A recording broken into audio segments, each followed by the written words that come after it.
Hello and welcome to this edition of The Boston Show. I'm your host, Francesco Tartaglia.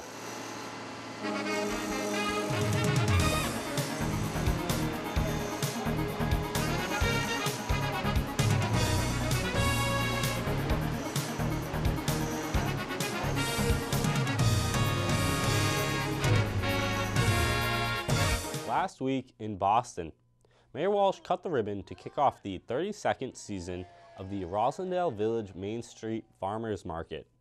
This is Boston's largest neighborhood farmers market with 30 vendors, up to 3,000 customers, and generates $4 million in the local economy for both local and regional vendors. Hyde Park held their first Touch a Truck Day at the Boston Trinity Academy. The free event allowed children of all ages to have a unique, hands-on experience with a variety of different public vehicles, including a police car, school bus, mail trucks, and fire trucks. Mayor Walsh was even able to get a little basketball in, sinking this sweet 3-ball. The Urban College of Boston class of 2017 graduated this past week.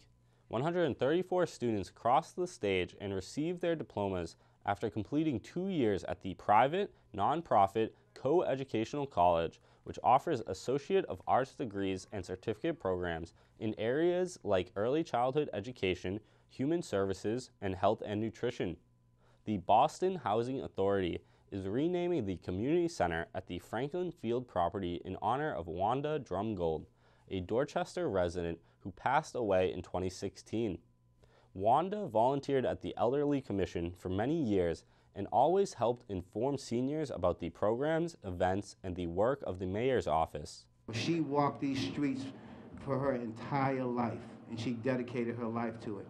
And this right here shows it. In addition to the community center renaming, a tree was planted in Wanda's memory. The Boston Foundation teamed up with the Latino Legacy Foundation to host the Powering Greater Boston's Economy, why the Latino community is critical to our shared future breakfast. This event is a special gathering of business and civic leaders to discuss the Latino community's essential role in the future success of Greater Boston. The Boston Police Department christened a new harbor unit boat in honor of fallen officer Jeremiah J. Hurley, Jr. Officer Hurley's wife, Cynthia, was there for the dedication, as well as their 3 children, David, Leanne, and Donald, who all followed in their father's footsteps and currently work as officers for the BPD with 28, 22, and 20 years of service, respectively. There's no more fitting tribute than to have a boat named for a Boston hero that will be dedicated to saving lives.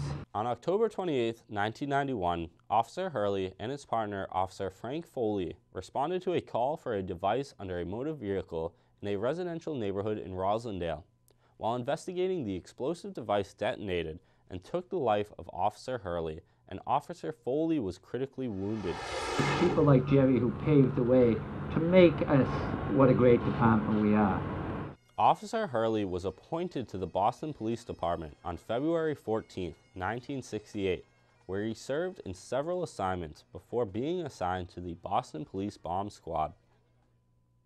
Boston's Elderly Commission held their 9th annual Charlestown Pride Luncheon to celebrate Bunker Hill Day.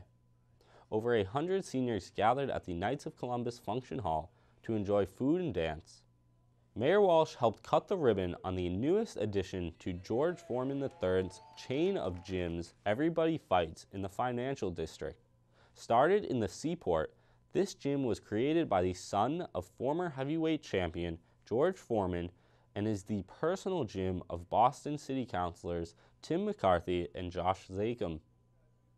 Young people of all different backgrounds gathered at Millennium Tower downtown for the Youth Build Boston reception. Youth Build Boston provides opportunities in vocational education, counseling, and life skills that readily strengthen and prepare students for the workforce.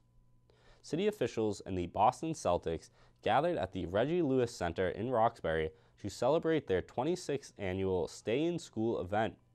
The Celtics end-of-year celebration is a chance to celebrate hundreds of students who have excelled in attendance, engagement, and studies over the course of the school year. It takes effort to make sure you come to school each and every single day. Celtics center/power forward Kelly Olynyk joined the festivities and even got a chance to speak to the students. You know, some of you are here for perfect attendance or improving your grades or stuff like that. And I just want to let you know, that's awesome. You know, school is so important. Knowledge is so important. You know, I have a saying, the more I know, the farther I'll go. Students who suffer from tardiness, absenteeism, or failing grades are given the opportunity to win high-end Celtic prizes and experiences in exchange for improved academic performance. To watch any event covered in its entirety, stay tuned to Boston City TV. And to watch all new episodes of The Boston Show, tune in at 11 a.m. on Saturday mornings. Thanks for joining us for this edition of The Boston Show.